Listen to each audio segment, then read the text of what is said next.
Hello, sisters. It's so funny streaming first thing in the morning. Well, not first thing. I mean, I did other stuff today, but the first time I'm speaking is on a live stream. Usually that's not the case. All right. So yesterday we talked about the situation with the Survivors Network in Brighton and the wonderful Joan Dark, who I don't know which side the thing is on for you. Whatever. She sent me this piece by The Radical Notion. If you don't know The Radical Notion, highly recommend. Like, even if there's individual women who've published there that you don't like, what they do in general is just like publish contemporary radical feminist content, and it's like exemplary, like very high quality, really, really good. Yeah. So she sent me this piece by The Radical Notion, which touches on something I was talking about yesterday, which is like the difference between like, you know, kind of institutionalized support for women in crisis versus experience-based support for women in crisis. And this piece basically covers like the clash or like the transition between the two. So as usual, I didn't read it. I skimmed a little bit and I was like, this is great. This is perfect. And also Joan is the one who sent it to me. So I'm like, it's going to be good. And also it's in The Radical Notion. I was like, okay, like you don't need to know a lot about it. It's probably good. So we're going to read it together now. Usually my live reacts are kind of me being, well, almost exclusively me being critical of stuff. Obviously, I'm not really going to be critical of the writing itself or the woman who wrote it, but I think I'm going to be critical of like the issues she brings up. So yeah. Also, as always, I'm like eating and having coffee while we stream. Yeah, like today I only have one job on Saturdays, and it doesn't start until like 10 a.m. So I tried to sleep in. I set my alarm for 7 a.m. Of course, I woke up at like 6:15 and was like, great. Checked some stuff online. I was like, this is like a waste of my time. Usually on Saturday mornings before I go to like have my first job at 10 on Saturdays, I try to do stuff in the kitchen. But I'm all caught up on my kitchen stuff this week, like my meal prep for like the next couple of weeks. So it was like free time. You know what I should do? Stream. Obviously, I have like actually like more productive things I need to get done, but we can do that later or tomorrow or something. Okay.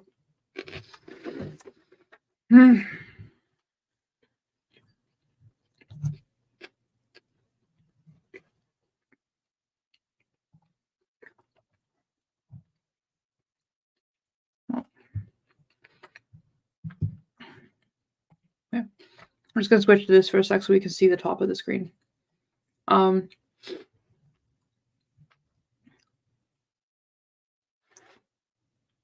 this is issue 10, which I think was the last issue, but I could be wrong.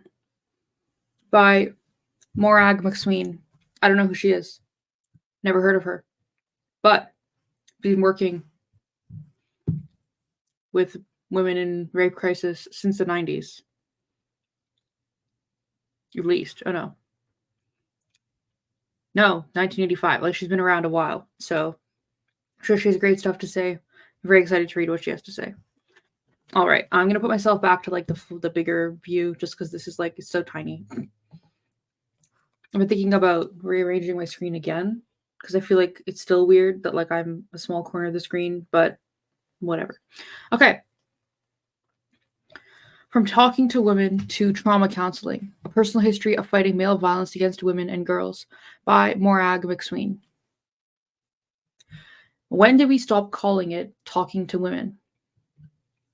I was sitting at a kitchen table in Manchester sometime in the 90s, talking to the woman I shared a house with. We both volunteered at Manchester Rape Crisis. Her comment really struck me. When I started as a volunteer at Glasgow Rape Crisis in 1985, we offered quote-unquote non-directive counselling. It had never occurred to me that something else might have come before. My housemate told me that when she started at MRC, they didn't use the term counselling, and then it had shifted over time. Our conversation resurfaced in my memory when I worked for a very short time at a sexual assault service here in Australia in the 2020s. I've been pretty much out of sexual violence work by that time for nearly 2 decades. A lot had changed, and it took me a while to get to the bottom of my sense of unease at some of the changes. My thinking began to crystallize when I encountered the 5 Ps approach to case conceptualization the counselors were using. Case conceptualization using the 5 Ps is a model that comes from cognitive behavioral therapy. The aim of conceptualization is to bring together the information from assessment of a client who is a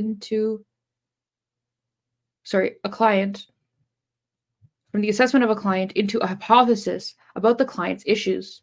From that hypothesis, the treatment plan is developed. Counselors were writing conceptualizations that were many pages long. Many of them strongly disliked the process. Some shared my difficulty to articulate unease. One counselor told me that the case conceptualization was introduced to quote-unquote borrow legitimacy from clinical psychology. I worked out my unease by writing a feminist version of the 5 Ps just for myself. The 5 Ps case formulation shows why the client is vulnerable to the condition. The first point. Predisposing factors contribute to a client risk. Quote, he is a boy/man in a society which implicitly condones sexual violence. Point. She is a girl/woman in a society which implicitly condones sexual violence. The next point. Precipitating factors trigger onset of the condition. He chooses to use sexual violence, or she encounters a man/boy who chooses to use sexual violence. The next point. The presenting problem.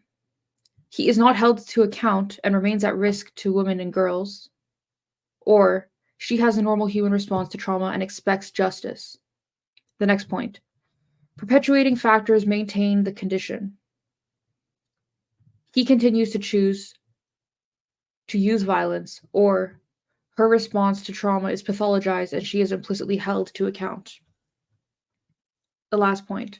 Protective factors strengthens or supports, mitigate the impact of the condition. He is among the 1.5% convicted, is held to account and chooses not to use violence, or she receives justice and is supported at work through her normal human response to trauma. I knew I didn't see being subjected to sexual violence as a condition. I was equally uneasy about the concept of the treatment plan. This concept reminded me of my, again, short-lived experience volunteering in an Australian rape crisis centre in 2003. Their approach felt very different from the way we'd worked in the UK, and not in a good way. 2 examples. We weren't allowed to accept calls from phone boxes. This was considered unsafe. And we were supposed to bring up the concept of transference in the second call. I had no success in getting across why I found the assumption that adult women couldn't make competent decisions about their own safety or the practice of introducing random elements of psychotherapy into rape crisis work was so wrong, and I left.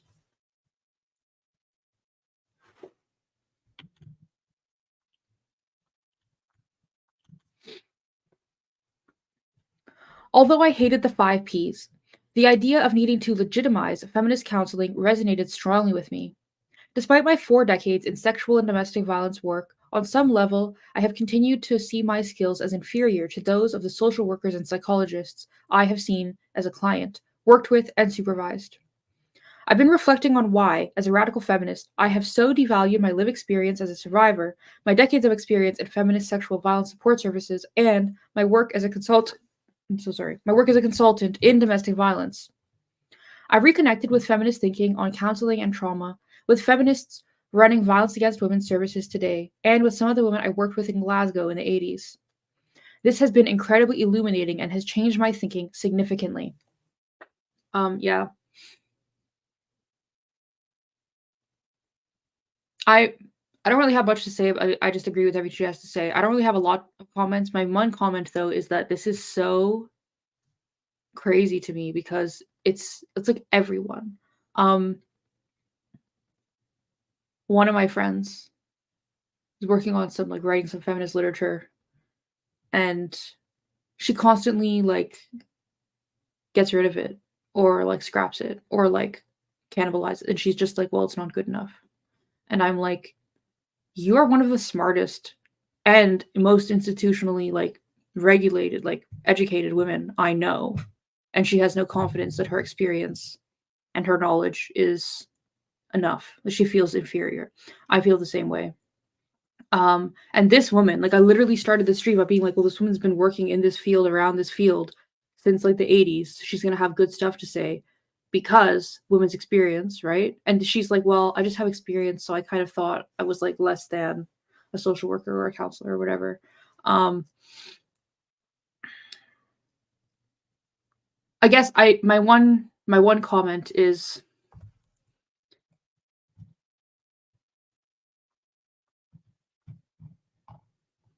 actually okay. I fucking lied. I have like many comments actually at this point. But I assume she's gonna go on to make the same like observations. So okay. The first thing I have to say is this like seeking legitimacy thing. It makes you think about Max Dashu. So obviously it's like not the same field, but she left like academia to do research on the thing that she cared about and eventually was recognized as like the woman who knows about this shit, even though she didn't do it in like a formal academic setting. So I think if she had done what she wanted to do in a formal academic setting, it would have been really stifling to her. And I know this because I know women who are doing similar types of like trying to do their own academic work from feminist perspective in formal academia, and it's really, really stifling to them. So the actual work you can accomplish when you're not trying to gain legitimacy, I think, is immense and really, really, really powerful. Like I just think about the sheer volume of labor that goes into like tiptoeing around like, you know, formal institutions. And it's like, imagine if you spent all that time just working on the fucking thing you want to work on. So gaining legitimacy from like a formal institution, for example, like a counseling degree or something, it's also, you know, women should get formalized training if they want it. And I'm not saying that everybody should be doing like, you know, DIY therapy or something, but I definitely see how it's like a problem. So this woman who has experience doing this, and it seems, I mean, she has experience doing this in different ways, at different times, at different places. And so it's like setting something off in her. But she couldn't articulate what was the problem. So she started trying to write things down, trying to understand the problem. I think that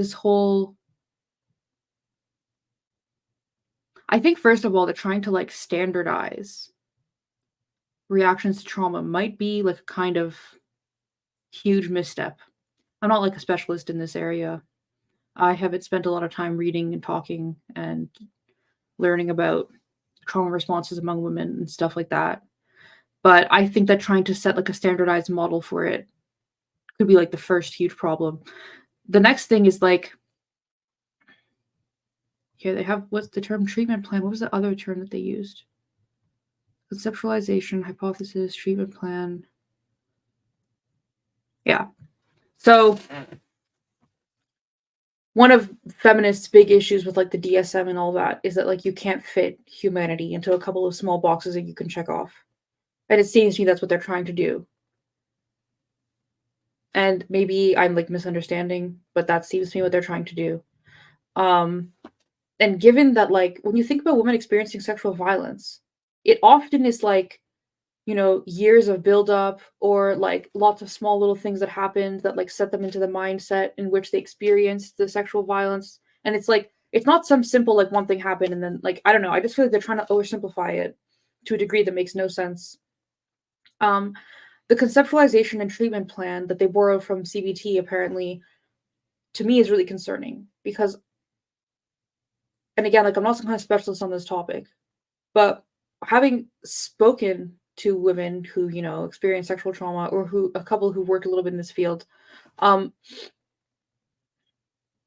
goal should be that a woman can feel safe in her body, can make decisions for herself, can like advocate for herself, set boundaries, you know, assess risks and then decide what she can do to like mitigate risks so that she feels safe.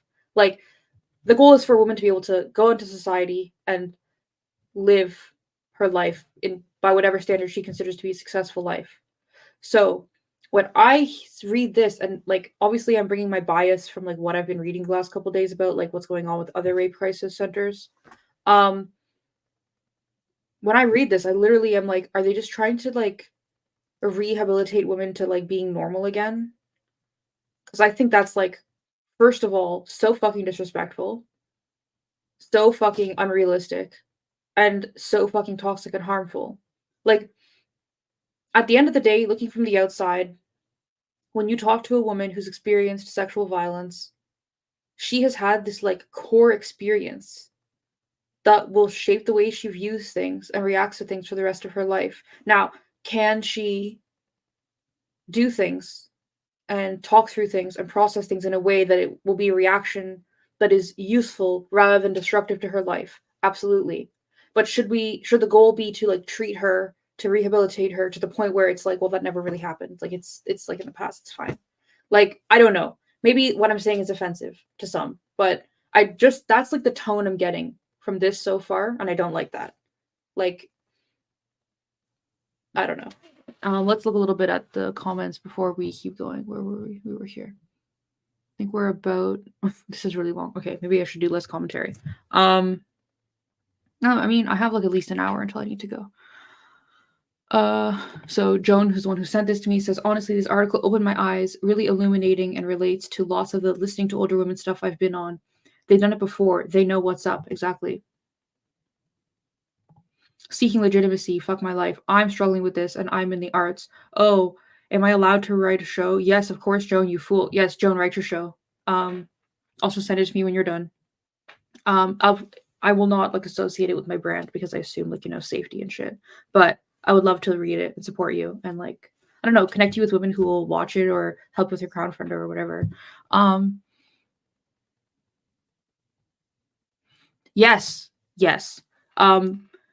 I read an interview with Jane Claire Jones and Max Dasher recently where Max Dasher was like, this is why I left academia. Like, she was studying anthropology at Harvard, and she was like in her second or third year, and she like for the first time heard the word matriarchal, and it was just so the professor could like dismiss it and be like, well, it's irrelevant because like no societies are matriarchal.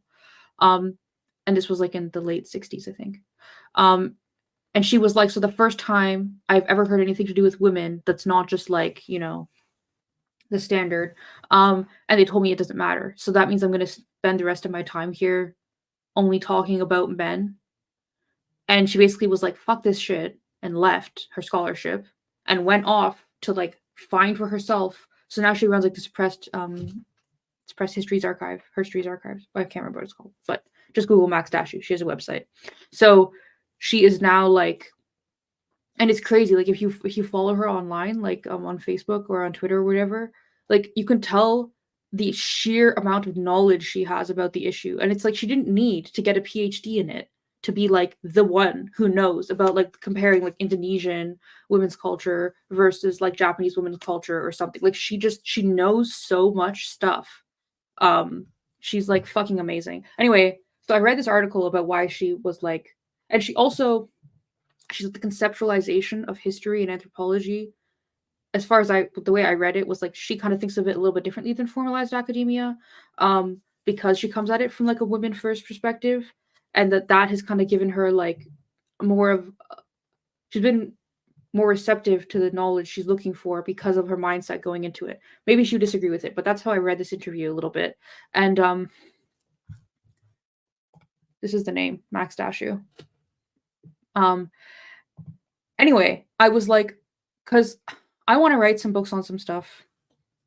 And I have some other like feminist works that I want to do. And I've always thought, like, well, I'm not like educated enough. I'm not qualified enough. And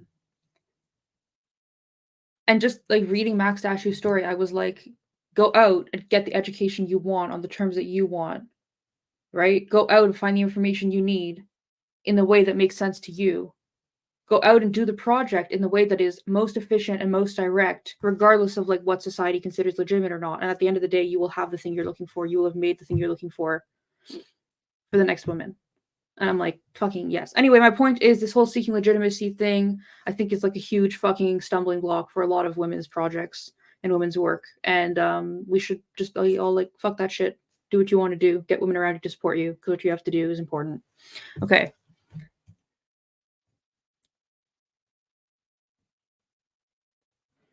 Yeah. Okay, let's keep reading.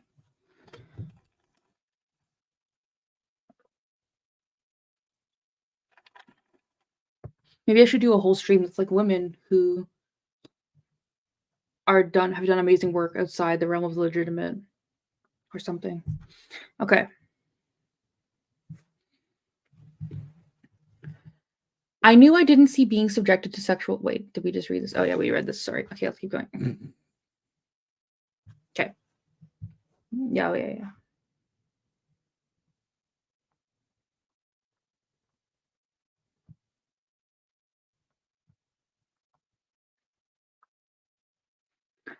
Borrowing legitimacy, or the quote-unquote real experts. Bitter Ironies is an article about child abuse written by Liz Kelly in 1989. She observed that just as feminists appeared to have successfully forced awareness of sexual abuse into the mainstream, our insights were being sidelined by the burgeoning quote-unquote incest industry. I think I know where this is going. As she noted sardonically, quote, "We are on occasion credited with having raised the issue, but it is clearly now time for the real experts to take over," end quote. Kelly argues that feminist analysis has been co-opted and watered down, with serious negative impacts. Gender-neutral language masking gender-specific behavior and screening out the feminist understanding of child sexual abuse of male victims. As male violence. The language of disclosure, diagnosis, and victim, making survivors' resistance invisible, and child sexual abuse being framed as quote unquote lifetime traumatization, which can lead only. Oh my god, I'm so sorry. Lifetime traumatization, which can only be halted by therapeutic intervention. She concludes, quote, "If we are to have any chance of resisting total professional takeover, any chance of providing alternatives to adult women, young women, and children, we cannot afford to lose any part of the grassroots services organized by women for women," end quote. Quite by chance, I recently found a discussion paper written for a grassroots service, an English rape crisis center, in 1995. In Counselling versus Feminist Support Work, the unnamed author talks about, quote unquote, a dribble of disagreement among the collective for years over whether counseling or talking to women should be used to describe one-to-one support work. For some, counseling brings, quote unquote, encroaching professionalism and doesn't support women being, quote unquote, politicized by the experience of connecting with rape crisis. Counseling is, quote, another way of keeping women isolated and politically silent, end quote. It promotes, quote, individual cures for social ills, end quotes, and seems, quote unquote, wrong and, quote unquote, pathologizing. Talking to women allows women, quote, to understand their experience politically, end quote, and, quote unquote, puts the politics up front. But it also brings, quote unquote, accusations of amateurism and can fail to ensure that women are, quote unquote, protected from unethical and incompetent help. The author's conclusion was that feminists can't avoid engaging with counseling and therapy, but that our engagement should be collective, critical, and feminist. Without this, quote, we all may be trudging off down divergent paths and potentially at least becoming more therapist and less feminist in our work, end quote. If counseling is what women want, rather than assumed to be what they need, quote, we have an obligation to provide something decent. Feminist, yes, but also well-trained, experienced, properly supervised, with appropriate boundaries and accountability. After all, we would use these professional criteria in choosing a counselor for ourselves, end quote. Okay, fucking great. So remember a few minutes ago, I was like, I think it should be experience-based, but it shouldn't be just like random amateur, like DIY stuff. This is what she's talking about. So it's experience-based, but there is some kind of standardized system within it to make sure that it's not, it's not amateurish. It's not willy-nilly. It's like, this is experienced, informed. We're educated by our experience, and we have like set standards based on that. I think that's great. What was the one phrase here she talked about?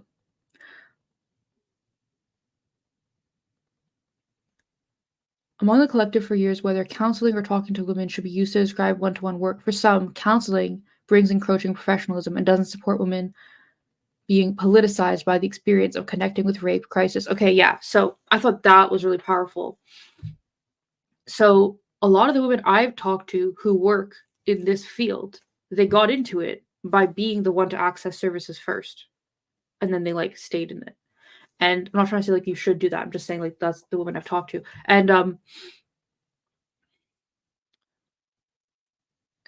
they were politicized by it. I think this like leads to the conception of consciousness raising, and what consciousness raising is to think, is to state I have this problem, this thing happened to me, or I think about myself this way, or people say this thing to me, and it's like a me problem. I'm the problem. This thing is happening or has happened, or this is the way it is, and it's my fault. It's my problem. And when you do consciousness raising, you bring that up and you talk about it, and the women around you help you discern, is this a social problem? Is this a problem that's like local or global? Is this a problem that the women around you share? Is this a problem that other women share that maybe are not in this room? Is this actually a you problem, or is this a patriarchy problem? That's what consciousness raising is, really, the way I see it. And that is an inherently political act as far as I'm concerned. And so I think that this like letting women be politicized by their experience of accessing the rape crisis support makes a lot of sense to me, because the woman walks in thinking, I have experienced this bad thing. It has hurt me. I am now like, broken or traumatized or whatever. Like this thing has happened to me as an individual on a one-to-one level. And to go into there and know, like, no, this has happened to like a class of people. We're together experiencing this. We're together surviving this. Like to transform it from like a individualistic thing to like a class thing, and therefore like not being isolated. The one here, they use the word isolating to describe therapy. And I think that makes a lot of sense, because like therapy is a thing that happens behind closed doors and is supposed to have a level of confidentiality to it, right? And a level of like, I mean, when you like institutionalization. Um, this what they're describing obviously has a one-to-one element, but it's more of a team rather than individualistic. And I think women's power really comes from their connections from each other with each other, whether you're talking in terms of like anything, like building women's land, creating archives of women's writings, analyzing patriarchy, I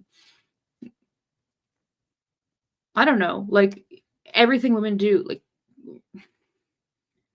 everything women do when they do it together, it's more powerful and more sustaining. Like even like women's spirituality and stuff. Like everything they do when they do it together in a group, it's more sustaining, it's more healing, it's more powerful, it's more impactful, it has more longevity to it. Like I love the way this is framed. I actually want to try and look for this article that she's referencing now, because I would love this Liz Kelly 1989. I would love to read this. Maybe I can try to email this Morag and ask her. All right, let's keep going.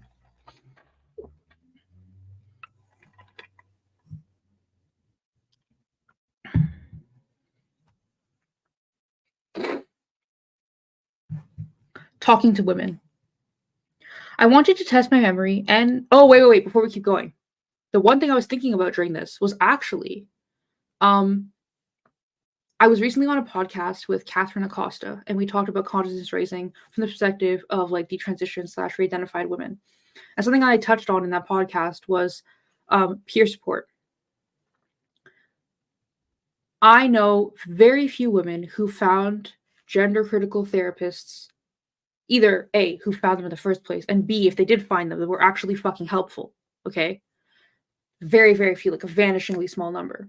And the one thing that I can confidently say will help you if you are re-identifying and you're having like serious like mental health issues and like your sense of identity is like in crisis, who will help you? Your peers. Um, that's like my number one recommendation for detransitioning women is like find groups of peers to talk to. rather than some kind of like professionally accredited therapist. Um, and I could talk about that like concept and like the limitations of it and like the risks associated with it and like the benefits of it. And I could talk about that for like hours. But that's what I was thinking about when I was reading this. I was like peer support, like rather than someone who went into this as a profession and now in like inescapably has to try to make money off of you. Like anyway, okay, let's keep going. Talking to women. I wanted to test my memory and my emerging thinking, so I reconnected with 3 of the women I'd worked with in Glasgow over Zoom. It was a fantastic conversation that covered much more ground than I can do justice to here, but we did talk about all the themes that were troubling me. The first thoughts of the Glasgow women that we talked about listening and support. Sorry, I'm so sorry. The first thoughts of the Glasgow woman were what we'd talked about listening and support work, not counseling, because A, we wanted to distinguish ourselves as alternative to mainstream services. B, we wanted to offer what we offered was broader than counseling. It didn't fit the mold. However, one of the women had kept archived materials, and looking through that told us that not only had we talked about counseling, we had trained volunteers in non directive counseling. This led us to reflect on what counseling had meant to us at the time. Quote, I'm not sure when counseling became a known qualification. In the 80s, counseling would have been a very different connotation than it does now. So we weren't defining ourselves as the same or different from a well known profession. We would never have seen ourselves as what would be described as counselors now. We did use all those words, but they didn't mean the same. Nowadays, counseling is everywhere. End quote. One of the women that continued to work in rape crisis, she said, quote, even up until I left last year, I was always reluctant to use the word counselor. Even though some of the workers had counseling qualifications, I was reluctant. I was reluctant. None of what we did fitted into a specific discipline. We were also doing quite a bit of advocacy as well, which falls outside the counseling role. We did get workers that were a bit miffed and wanted to be called counselors, end quote. None of us had joined Rape Crisis to do counseling or start a counseling career. Our motivations were political. Quote, my sister gave me The Female Eunuch by Germaine Greer when I was 14. For me, it was absolutely political. I didn't think I want to be a counselor. I thought I want to fight against violence against women and meet other women who felt the same way. At least half of what I did wasn't supporting individual women. It was doing talks, writing to the paper, legal campaigning. It was 50-50 support work and political work, end quote. This makes me think, like, I wonder, aside from obviously Vancouver Rape Relief, and one other thing that I will not mention online because as far as I can tell, they're, very into privacy. Aside from these 2 groups in Canada, I haven't heard of any rape crisis networks or groups doing political action. Like Vancouver Rape Relief, they are so politically active. Like to do stuff like with immigrant women accessing like things that are like outside the scope of like direct male violence. They're very active politically in what's going on in Vancouver and BC and to some extent in Canada generally. Um and this is just making me think. I'm trying to think of like the different, you know, so I guess it's really fallen to like the only thing they do now is like one-to-one support for women rather than like broader political work. It makes complete sense. It's like I was saying a few minutes ago, when you have women connecting as a group, forming like a team that are consciousness raising and working together for the same goal, it's sustaining and it's energizing and it like allows longevity so they can engage in this kind of political stuff. When you have women who are like, I'm here to support this one woman and like, be advised by this other woman and then I go home, it doesn't lead to this kind of more sustainable political action.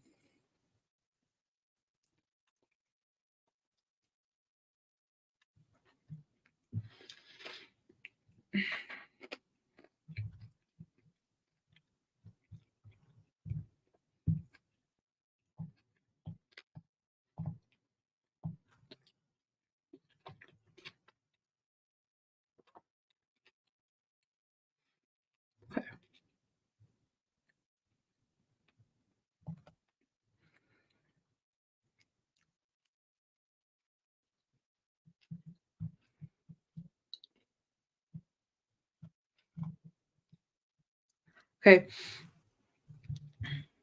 I need to do less commentary because I need to we are like a quarter of the way through. So I'm going to try to just read whole sections before I give commentary.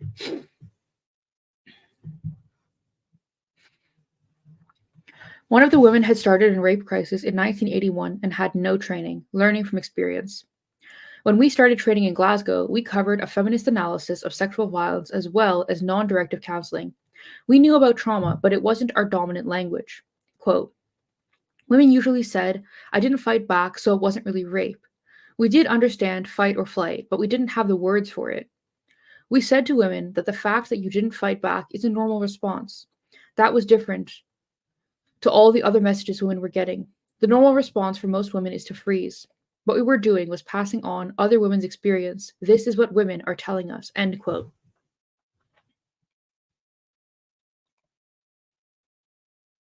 And you could see how that message, if it was received by the formal academic institution, would be diluted down into something else that was takes into account men rather than focusing specifically on women, right? So the getting it formalized and institutionalized is fucking so destructive. The Glasgow women shared my recollection that we didn't talk about experiencing vicarious trauma. Quote, I never felt totally dragged down by listening to women. You then went and talked to a group and had a discussion and came out really buoyed. Or you would do a bit of campaigning work and get your message into the press, so you knew you were changing stuff as well. End quote. One of the key strengths of our practice was that we didn't practice alone, we practiced together. Quote, you always knew there was somebody there listening. Now shadowing would make you paranoid, but then you would just took it for granted. You were aware of the other person. You kind of forgot they were there, but you knew they were there. You knew you would get feedback, and it was the culture. You'd get off the phone and go, how did that go? It was instant supervision, training, coaching, end quote. So she's bringing up the element of trust that is necessary. We agreed that the shift to a mainly service delivery focus and to services being provided mainly by paid workers practicing solo took us into very different territory. Quote, paid workers doing 8 hours a day, one-to-one support, you do need to think about vicarious trauma and external supervision. But the answer for me personally was always, do bits of group work, do other kinds of activities, end quote.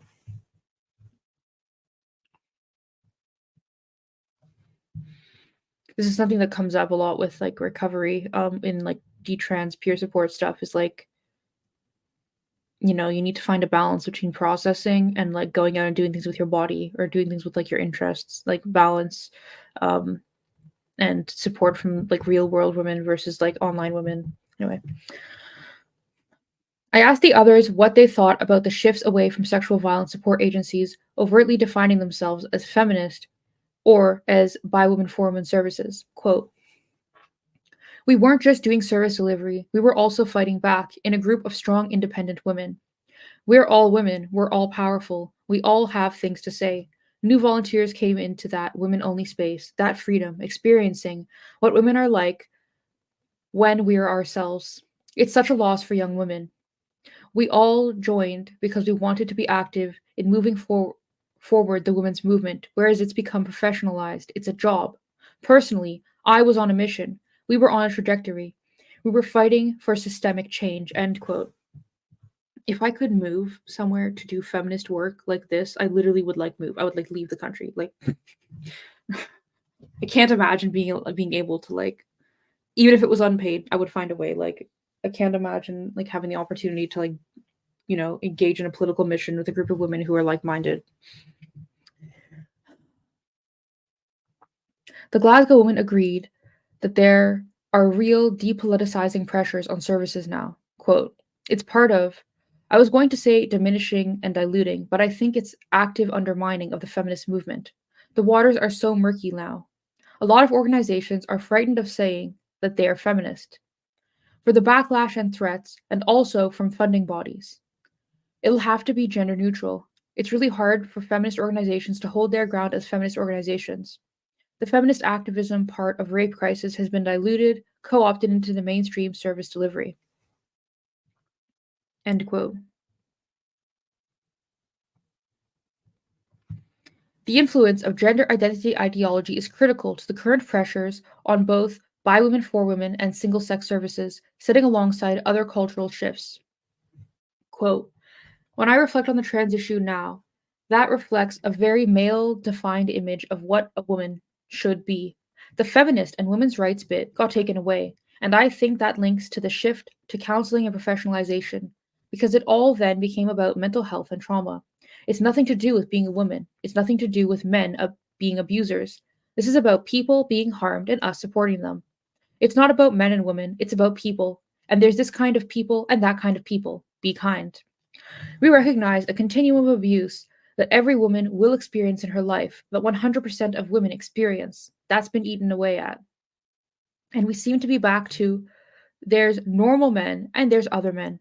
We've lost an understanding of the systemic nature of male violence in our culture. We were saying this isn't about bad apples, it's systemic. End quote. Fucking, this is like the number one takeaway from this. Like, this is so powerful what this woman just said. Yeah.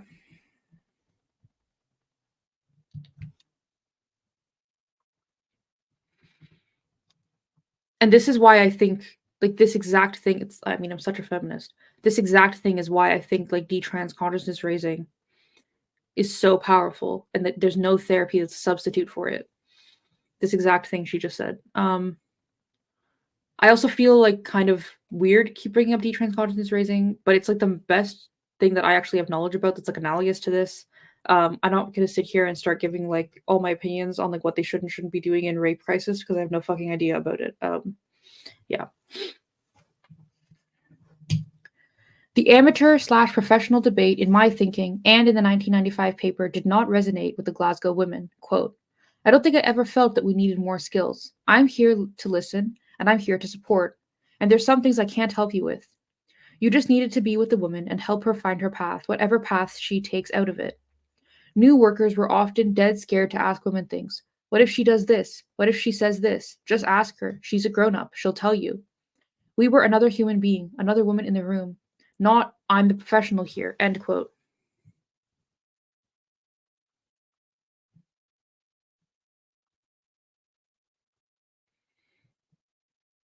That was then, this is now. Quote, we recognize that gender is not a binary category of sex difference and offer therapeutic services to any person affected by family or domestic violence, end quote. The social context around sexual and domestic violence work has changed significantly. Counseling is dominant. Services are staffed by employees rather than by volunteers, and workers are more likely to be professional counselors than feminist activists. Even though funding is much more secure, the social and funding barriers to providing by women for women or single-sex services are stronger, and feminist politics are significantly less likely to be upfront. Trauma and gender are much more prominent terms than woman and feminist, and service users are usually described as people rather than women and girls. What does feminist engagement with counseling mean in these changed circumstances? And does counseling through the trauma lens unproblematically coexist with a feminist analysis of sexual violence?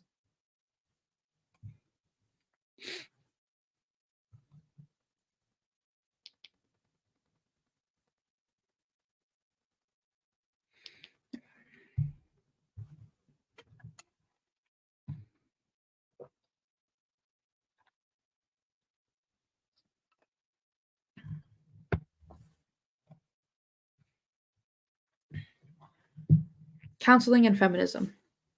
As one UK woman I spoke to said, quote, it is indeed really interesting to see how counseling has become so dominant as a service response, particularly in sexual violence work. At the same time, there is a tendency for counseling models to be incredibly distant from the political dynamics of violence against women. I worry that counseling is seen as treatment these days, and that women taking it up are so easily pathologized. I also feel frustrated by the limitations on counseling models that are available these days to students, so that those who have qualified often lack the knowledge to bring feminism into the counseling space. It can be difficult to find women with a strong understanding of feminism as it can be used in counseling, end quote. Yeah. Which is why I'm like, I tell trans women do not look for a therapist. Like, I have met a handful of like radical feminists who happen to be therapists, but like they're full or they're retired or they're like in a different fucking country, and it's like it's not a reliable way to go and find. So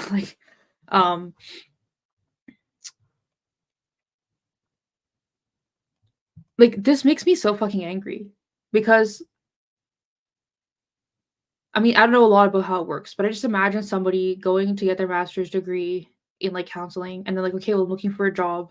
Well, like a rape crisis place was like hiring, so I went there. And like that's the extent of their knowledge is like, well, I got a master's, like I got a counseling degree. Oh, you can't you do it with undergrad now? I don't know, whatever. I got a counseling degree. And then I just like went and did that. Um and to have like a traumatized woman sitting in front of you saying like that this was an individualized experience and then you cannot bring anything political or anything woman oriented into that space for her, it just makes me fucking angry. Like she deserves better. um and also like when you bring up like the treatment idea, I'm not sure how to word this. There's this idea like you find this, I've talked to some women who are survivors of like commercial sexual exploitation, and they obviously do get to a point, most of them in their life, where it's kind of like they've moved on. Like it's obviously informs who they are and their experiences, but they've moved on. Like they're in a different state of their life now. But this whole treatment idea to me, it's like, well, you can just like sign up and go for like a few months and then you're like done. And it's like because of the inherently political situation of sexual violence against women, it's not like a limited time problem where you can just like go for a few months and then the therapist is like, well, we talked about all the stuffs now. You did all the workbooks, so like go off and like be a person in the world and you're done. Like that to me is so like unmoored from the reality of like women's existence in like our society. Um I don't know. Okay, where's my fucking mouse? Sorry. Okay, let's keep going. This is unsurprising. One of the articles I found while writing this piece was a discussion between 4 feminist counselors. Quote, "My feminism has been silenced. I do not believe I or others have done this with conscious awareness. Nevertheless, I experienced little feminist theory in my training, and I'm not aware of feminism within psychotherapy or counseling special interest groups. I'm aware of nothing that would support an awareness of feminist theory within the sector or provide a support network for feminist practitioners. There is a gap, the lack of a feminist infrastructure for therapists, a lack of discussion and debate in the counseling world about feminist ideas and strategies. What does feminism mean for clients and practitioners now? Why is it that when sexism is still so alive and there is a clear response in other areas of work and study, counseling and feminist practices seem to be estranged?" End quote. My experience in Australia is that a feminist analysis of violence against women and girls is neither sought for nor taught to counselors. In the absence of a feminist infrastructure, counseling dominates over other forms of support, and from what I have seen, it is usually more therapist, less feminist. When I talk about this to friends and colleagues who have real qualifications, social workers, psychologists, therapists, they were pretty uniformly amused that someone with decades of experience would see herself as an amateur. They also roundly argued against my assumption that I would never have been out of my depth in counseling if I had more qualifications. Reflecting on these conversations and on my experience in clinical roles in community and human services, I realize that applying the label of expert and amateur is by no means simple. Qualifications in and of itself does not guarantee that practice will be, as the 1995 paper describes, quote, well-trained, experienced, properly supervised with appropriate boundaries and accountability, end quote. There is surprisingly little clarity about or oversight of the core concept of safe and ethical counseling, scope of practice. Quote, scope of practice is the area of the profession in which a counselor has the knowledge, skills, and experience to practice competently, safely, and lawfully, in a way that meets standards that does not pose any danger to the public or to themselves, end quote. Whoa, or the public. What does that mean? That is very subjective, isn't it? Because depending on who you ask, like if a woman experiences sexual violence from her husband and in conversation with her, it becomes clear that she wants to leave her husband, or even maybe leave her religious community or something, or even maybe cut off her, if a woman experiences sexual violence from like a male family member, like a brother or father or something, and she says she wants to cut off her family, there are absolutely groups of people who would consider that a danger to the public or a danger to society, to support women in the idea that leaving those men would be the right move for them. That's like very fucking subjective. Competently, safely, and lawfully. Yeah. This goes back to accountability, right? Where one of the things talked about earlier in the article was like, who is accountable? Is it the survivor? Is it the perpetrator? And then, conversely, like at the next step, like the accountability between the woman who is like guiding and the woman who is like surviving, and like how they're talking to each other. Or I think supporting is the right word. The woman who's supporting and the woman who's a survivor. Um, no, this article is making me think so much. Over the past decades, there has been an explosion of counseling models or modalities. Each has its passionate advocates. Most argue that they are evidence based. What this means in practice is that women's agencies employ social workers, psychologists, and counselors are likely to be offering a range of approaches, more often determined by counselor experience or preference than conscious agency determination or feminist analysis. What counts as adequate training is incredibly variable. For example, EMDR, increasingly practiced within trauma counseling, is practiced by some after a couple of days of training, while others undertake substantial training and supervised practice from an EMDR accredited practitioner. Experience in generalist counseling before offering sexual and domestic violence counseling, invariably described as specialist, does not seem to be a standard requirement, and there is no standard expected approach to supervision, evaluation, or quality assurance. For me, this means that feminist engagement with counseling is simultaneously more difficult and more necessary. The challenge in ensuring that we are providing counseling which is feminist, trauma informed, and decent is compounded by the lack of feminist infrastructure for counselors and the constant, insidious, and powerful pull of depoliticized models of sexual violence and trauma which support, rather than threaten, patriarchy and capitalism. I really want to read a book about this now. Is there a book that's about, maybe I should write the book like in 10 years when I have like more experience. um is there a book that's about women who've accessed rape crisis, sexual violence support services and been told like this is a you problem, this is a one-off problem, like if you just think about it differently? Because I know a lot of women who've experienced that from like general therapists. But the way that they're talking about like they're like any random Joe Blow with like a therapist degree and a counseling degree can just like get hired and do any method of support that they want. Like, what does that look like in practice? Like, are there women leaving these places and being like, well, I have like, a breathing exercise for next time I panic, but I was also told that like I should just be more, communicative with my partner and it won't happen again, or like, like I'm wondering what does it actually look like in practice when you have any random person with any random perspective being the counselor in a woman's sexual violence support service. Okay. Trauma and feminism. Quote, this book owes its existence to the women's liberation movement, end quote. Judith Herman, Trauma and Recovery. It's on the to read list, but the to read list is like 1,000 books. So like we'll see if we get to it on my channel.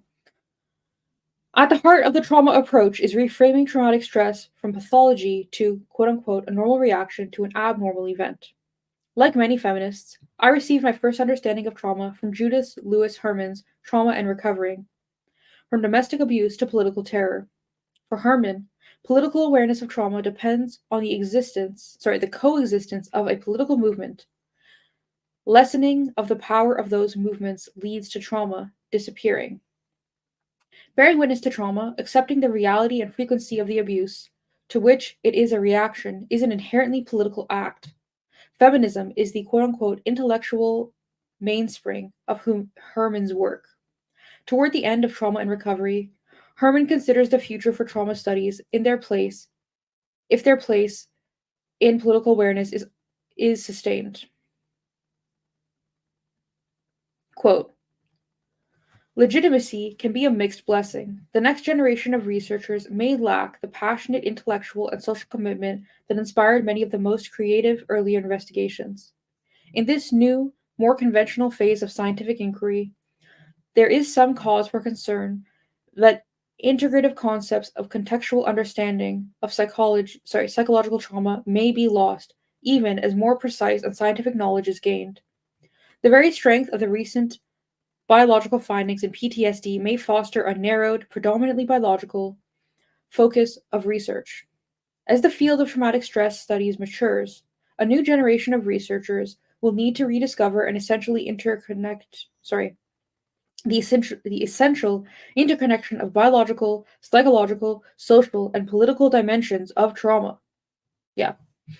Um, this kind of makes me think like there's some like feminist education initiatives, and I mean like actual feminism, and some like feminist work groups that I've heard of, where like you can't get involved and be like, well, I'm only concerned about like surrogacy. That's the only thing I'm concerned about. So I want to work on that project. I want to study that, and that's it. There's the couple that I've heard about. They're like, no, no, no. You need to understand like capitalism. You need to understand like the society and religion. You need to understand commercial sexual exploitation as well as gender identity. You need to have a holistic view of it because the politics of it is all one thing. So you can't just like focus on one thing and know about one thing because you will not be successful if you don't have a holistic understanding of the politics. Um, and here she's saying like our understanding of trauma must be biological, psychological, social, political, and I that just makes so much sense to me. Um, yeah, actually, a friend of mine was recently asking me for recommendations on books, which I'm like, I'm glad I have the reputation of knowing about books, but I actually don't know that much about books because I had to go and like ask this older like lesbian librarian for like an answer. She was asking me for books of an accounting of the second wave creation of like rape crisis. This is a few months, like a month ago. She was like, she's a survivor of sexual abuse, and she was like, I know what's happening right now, and I know that these groups were set up, and I know like the kind of what's happened in between. But she's like, how did they get set up? Who did that work? What was their goal? What were like because she basically wants to get involved in like sexual violence support right now, but she's having trouble because of like the politics of it. And I actually didn't recommend this book to her because I thought it wasn't. I thought it was more like an analysis of like psychology rather than. But I think I need to go recommend this book to her now. Okay. We are like 2/3 of the way through, and it's like 9:27. Great. Okay, we're gonna get this done on time. From a feminist perspective, what has been the impact of legitimacy on our understanding and application of trauma theory? I discovered three inspirational feminist perspectives. Esma Saris argued that, quote, the ascendance of the trauma lens, end quote, in contemporary thinking is more often co-opted within the social model than used to critique it. She argues that trauma therapy can be used, quote unquote, to reduce complex social justice issues into psychological symptoms, which are then thought to be curable through expert mental health treatment, reproducing rather than disrupting the tendency within psychiatry to decontextualize women's distress from its social and gendered context. End quote. Yeah, this is not like some new like thing. I'm sure many of you have heard about it, but there's like a whole movement of psychologists who are against the concept of the DSM because of the whole like putting people into boxes. Like human behavior is so complex that it makes no sense to them. Um, and some of them talk about like acceptance of the insane situation you're in will have more of an impact on how you react to it rather than like training yourself to react to it in like the socially condoned way. So this kind of like, a reasonable reaction to an unreasonable situation is not proof of like mental wellness. It's just proof of like you. I don't know. Anyway, I'm just saying that like I agree with what she has to say. It's not the first time I've come across this type of idea, but it's the first time I've come across it in like a uniquely feminist lens. Theo Kohler talks about, quote, the triumph of the therapeutic, the way the way psychiatric ideas have become part of everyday discourse, end quote. Kohler argues that the origins of trauma theory and feminism and anti-war activism, quote, seem to be a conveniently buried history, end quote, and that, quote, a logic of individual pain tends to prevail, ironically, running the risk of obscuring the cause of structural violence and inequality, end quote. In her PhD research into trauma-informed refuges in Australia and Canada. Oh my god, what? Are we gonna read this fucking thesis? Letitia Funston found, quote, a continuum of trauma-informed care, ranging from politicized to behavior management models of practice, end quote. From this, she argues that, quote, trauma-informed care is a site of social and political struggle, end quote. Politicized service models, quote, struggle to maintain legitimacy, end quote, for two reasons. The dominance of mental health frame trauma approaches and, quote, the corporate calculus of human service delivery, end quote, which prioritizes short-term intervention and turnover of clients. For Funston, these influences, quote, have rapidly transformed anti-violence against women work into a trauma recovery industry, end quote. Exactly what I was talking about before. This idea that you should like walk in the door, a clock starts, and it's like, okay, well, you've had your 3 months of counseling, like you're done. You have the tools you need to like get the fuck out and not talk to us again. Which has to do with like money, right? Like whichever way you look at it, like if you're applying for funding from the government, I assume if you can say we're offering services to like 10,000 women, then like 1,000 women, that you can get more money out of them. It has to do with the money you can pay the therapists. Like if you have like a limited amount and you have like this many therapists, you need to get more women, right? Like it has to do with money any way you cut it. Really, all of this to me boils down to like the co-opting of feminism. If feminism was seen as a more like if engaging with feminism in a real practical way was seen as like a good thing for women to do generally, you would have more rape crisis centers, and the ones that you did have would have more volunteers so that the load was more spread out amongst women, and you wouldn't have this situation. I mean, maybe that's really idealistic of me, but it shouldn't be an industry. It should be like a fucking community support. The power and importance of naming women's responses to violence as normal human reaction rather than pathology cannot be overstated. But I think Herman was incredibly prescient about the risks of legitimacy. Newer findings about the psychological mechanisms of trauma are a double-edged sword, prioritizing calming the nervous system over finding meaning. It is assumed that our heightened perception of danger is caused by our activated nervous system rather than by our heightened awareness of the thick thread of male violence which runs through our lives. Women's greater likelihood of being diagnosed with complex PTSD is sometimes acknowledged, but is rarely explained by the reality of pervasive and normalized male violence against women and girls. And as Liz Kelly argued about child sexual abuse, the dominant picture of the victim survivor disappears her resistance into a narrative of quote unquote lifetime traumatization requiring quote unquote therapeutic intervention. Like, if you really look at it, it turns a human experience into a commodifiable unit, right?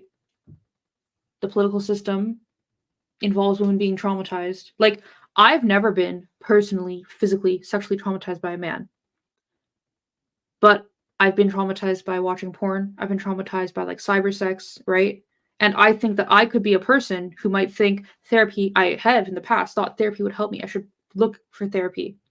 So I've experienced like the woman experience in a patriarchal society. And the result is that I thought, based on our current, like, the way society treats psychology right now, well, the obvious solution is for me to go out and spend money on a one-to-one level to like solve this problem for me. It really turns like the woman experience into a commodifiable unit that can be like bought and sold. It's so fucking disturbing. Um,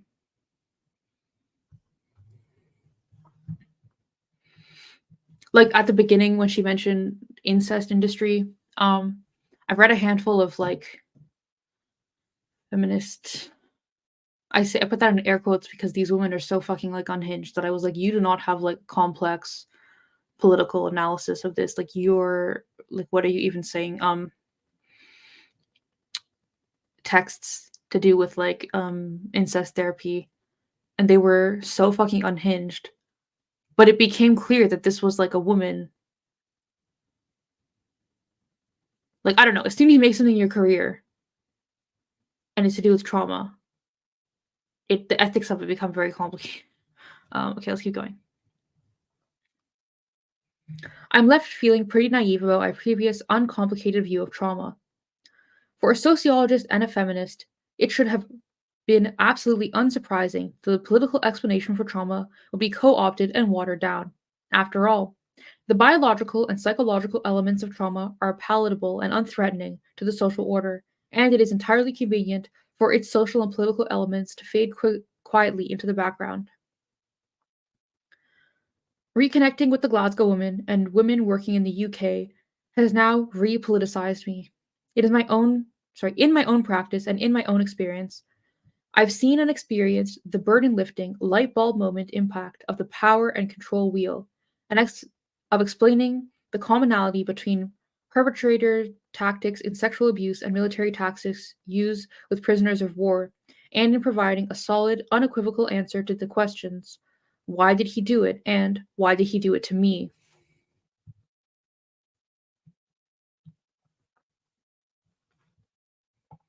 Jones says, I'm very bitter at the money I've spent on counseling to quote unquote get over traumatic events. Yeah, I'm sorry, sister. I wonder like what the move is then, right? Is it to find other sexually traumatized women and read theory together, talk about it together? Like I wonder what the move is for you at this point. I'm so sorry, sister. Also, 1000% thank you for sending this to me. This is like so fucking illuminating, so thought provoking. After this, I'm like gonna have like 4 fucking things that I want to go read now, which I never have the time for. I'm going to a conference, the Congress to Abolish Prostitution next week, and I had like 3 books that I wanted to read before I got there because the authors are gonna be there, and I want to like sign my books. I'm still gonna get them to sign my books, but like I haven't read the book yet. I was like, okay, this is time sensitive, like finish it. And anyway, so I'm gonna have now more things to read that I will not have time to read. But okay. At least when I do stuff on YouTube, I sit down and actually read the whole fucking essay in one go, and then I've read something. Yeah, I've never heard of this power and control wheel. Something else to look into. All right. I remember and reassert that the feminist analysis of male violence and of women's reaction to it is unrivaled among the range of meanings available to us, both for its explanatory power and for its grounding in the evidence. This perspective explains why women can feel so bad for so long, why we freeze, and how we resist. It de individualizes our experience to trauma and to the daily acts of sexism and misogyny we encounter. It locates blame in the perpetrator's behavior, not with victims, and explains male violence as something to fight rather than an inevitability.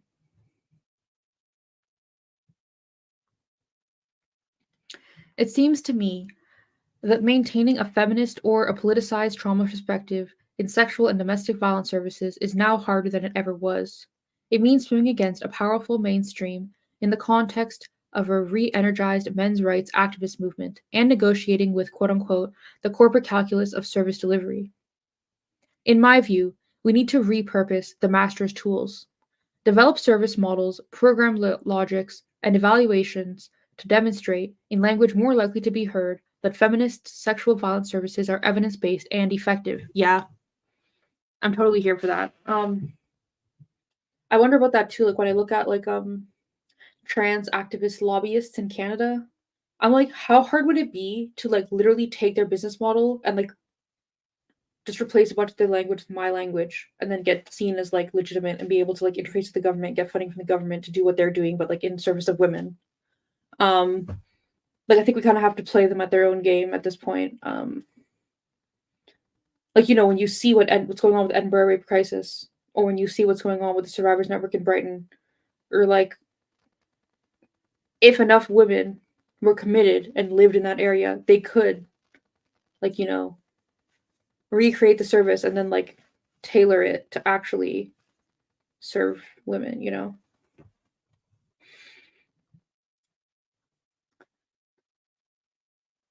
Okay.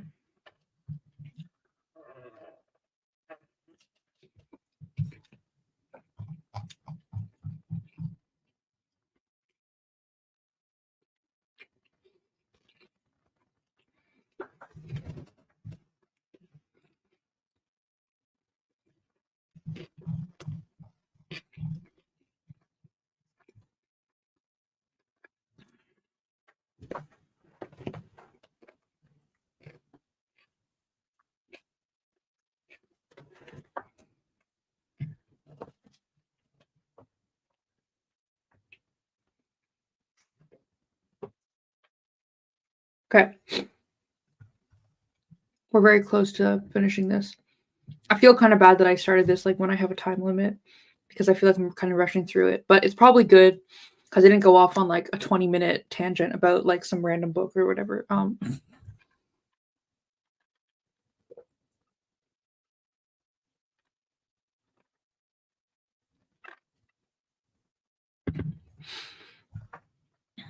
Yeah, there's some TRAs in Canada who have set up like diversity training companies that get like millions of dollars from the Canadian federal government to go and then get paid by government officials to train them to be like equitable or whatever, or diversity aware or whatever.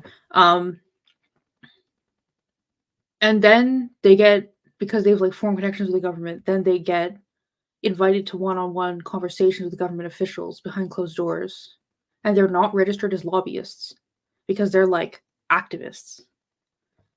And I'm like, how hard would it be to do that? I do know some women who are like retired from working in like government administration stuff, um, or who worked in feminist organizations that used to like take the government to court. And like, I do need to sit down with these women and basically be like, how did this all go? How did this all happen?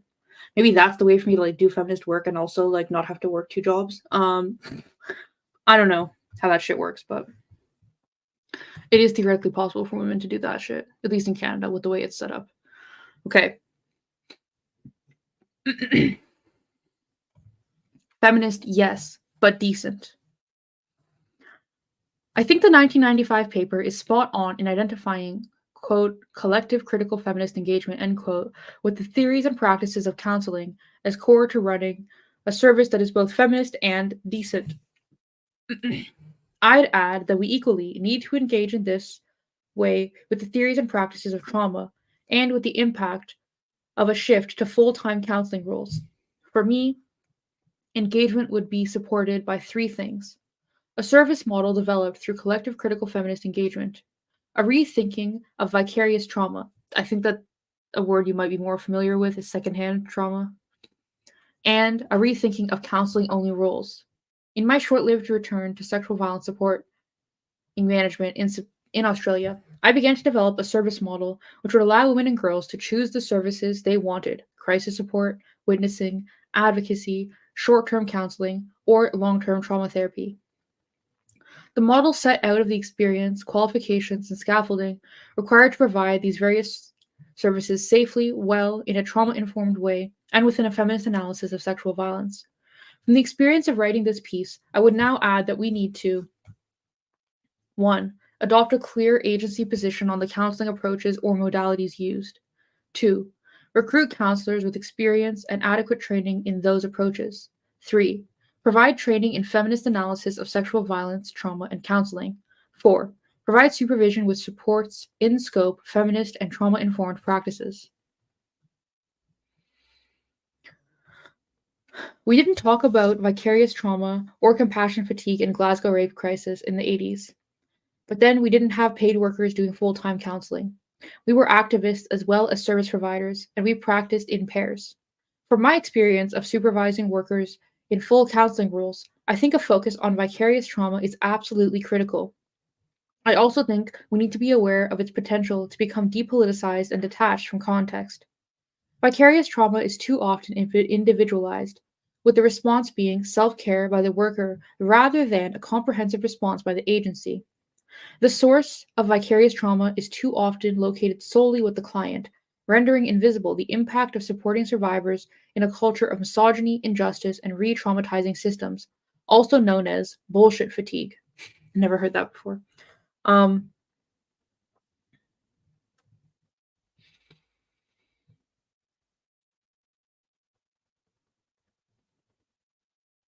it's interesting. I have a friend, I have a few friends who are researchers, and they were forced to take this like course on like how to like conduct ethical research, and when the topic came up of like secondhand trauma, compassion fatigue, whatever this is, like there are different words for it. Um, they were told like take a bath, light a candle, put on your favorite music, and it's like depending on what you're researching, that's definitely not fucking enough. Like what? I don't know. Just when she was like, the solution is not self care. Uh,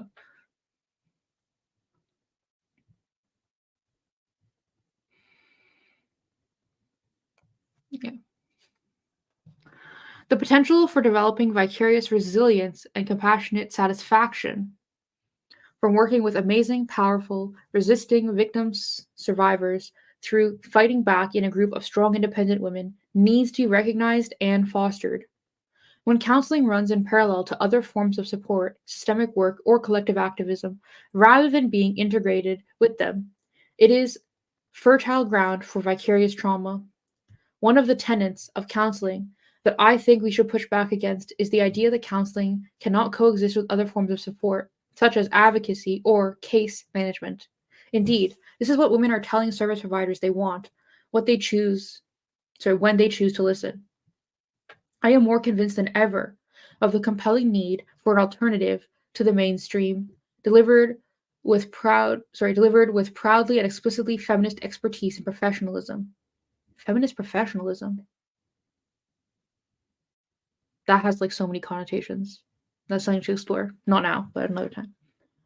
An alternative which understands, puts up front, and conscientiously and collectively shaped by the continuing and pervasive reality of male violence against women and girls. Quote, hatred of women is not just an accidental characteristic of some men. It's systemic. It's a feature, not a bug, of the type of world we live in. Violence against women happens day in and day out and blights hundreds of thousands of lives. But the misogyny that drives it is so pervasive and normalized, it is really hard to get many people to notice. It's just the wallpaper, it's the background of their consciousness. The last line of Against Our Will, Men, Women, and Rape by Susan Brown Miller reads, quote, my purpose in this book has been to give rape its history. Now we must deny it a future. End quote. The world has come to understand rape much more clearly, but we have not eliminated it. End quote. Oh, they got a little bio. I haven't read anything on the Radical Notion website in a long time. We probably should have read the bio first. So if I do Radical Notion again, someone like tell me to read the bio first. Okay.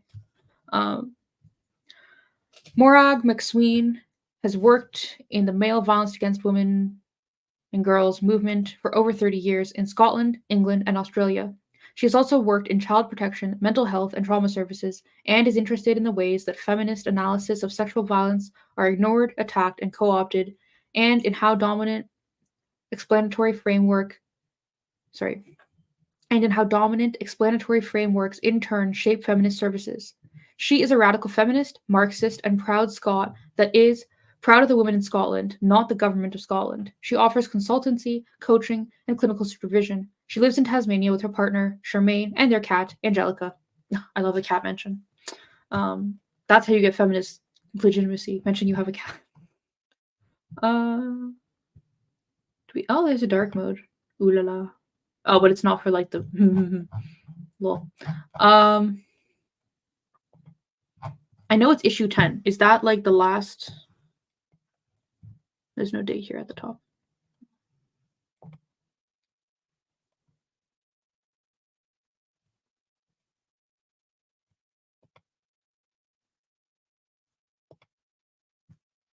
No? Okay, well, whatever. Oh, there we go.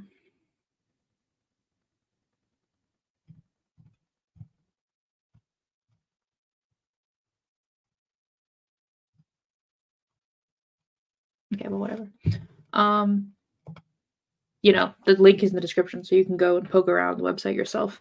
Also, highly recommend that you subscribe to them.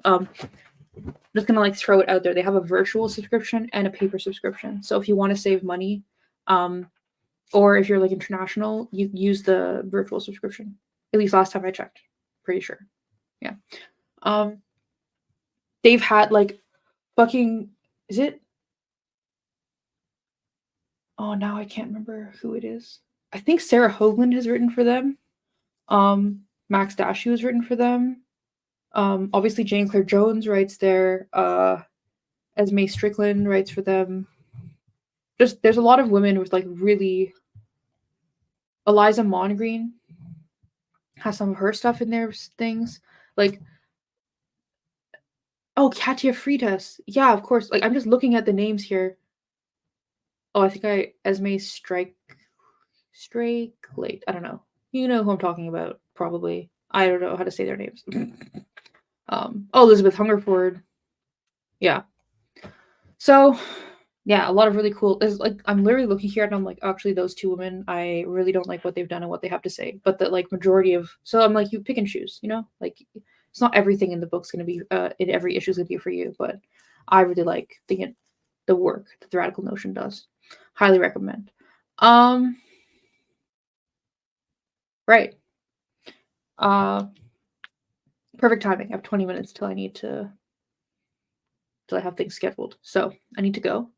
This was really great, as always. Thank you so much for sending me stuff. So if you think of something that I should read on this channel, whether it's like a blog post, an article, I should show a YouTube video, email it to me. GNCcentric, all one word, at gmail.com. Pretty memorable, I think. Tell people my email. Tell them to email me things. Yeah.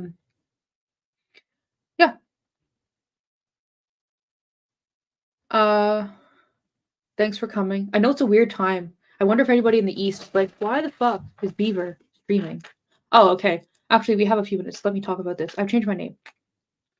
Um, when I first re-identified, well, when I was at university and I was first re-identifying, I didn't want to change my name because I was like, I'll just change my pronouns and that's it.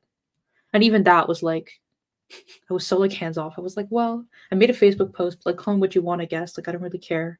And then people were like trying to correct each other. It was like, I don't know, it was a lot. And I was like, that's enough. I don't need to change my name. I also felt very alienated from my birth name. I wrote a really good piece on Medium before my Medium was taken down about how I felt like that girl was like some weak victim and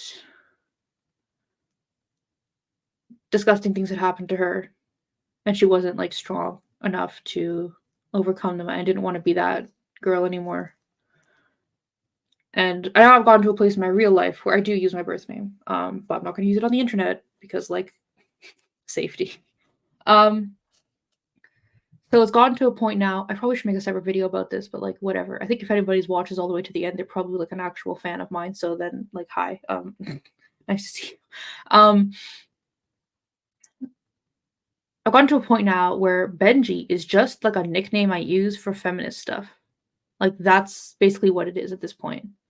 But it has like a lot of baggage associated with it. And I was like, if it's just a nickname, I can pick a nickname that doesn't have a bunch of baggage associated with it. So I did try to like make a list of like female goddesses or like female archetype like powerful figures and be like I should pick one of these names and like one that's like Canadian or one that's like Scottish or like whatever my ancestry is. And I was like I was trying to think of like the women's names in my mom's family, they're like French Canadian names. They're all like biblical or like their father's last name. And I was like, okay, well, this is not fucking helpful.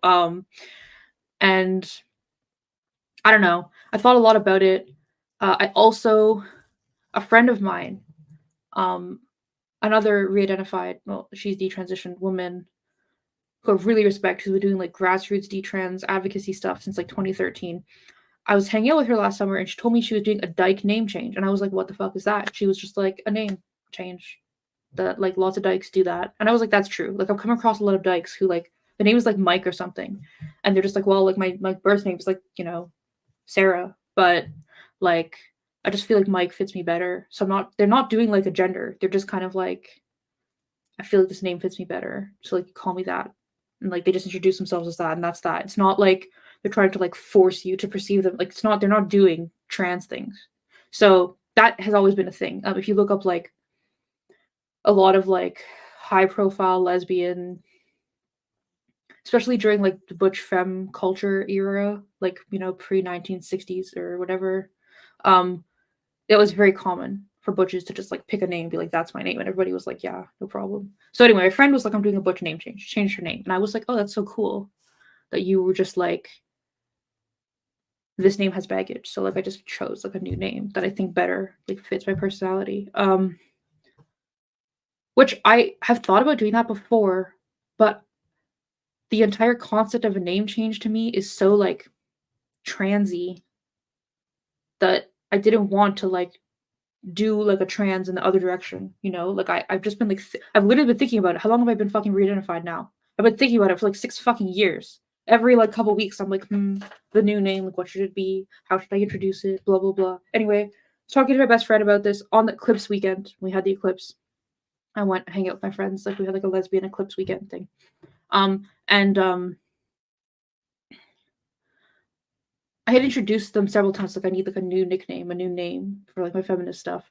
And they would like throw names out and I would be like, no, for this reason, no, for this reason. And I kept coming back to like a lot of the names that I didn't choose when I was thinking of choosing Benji.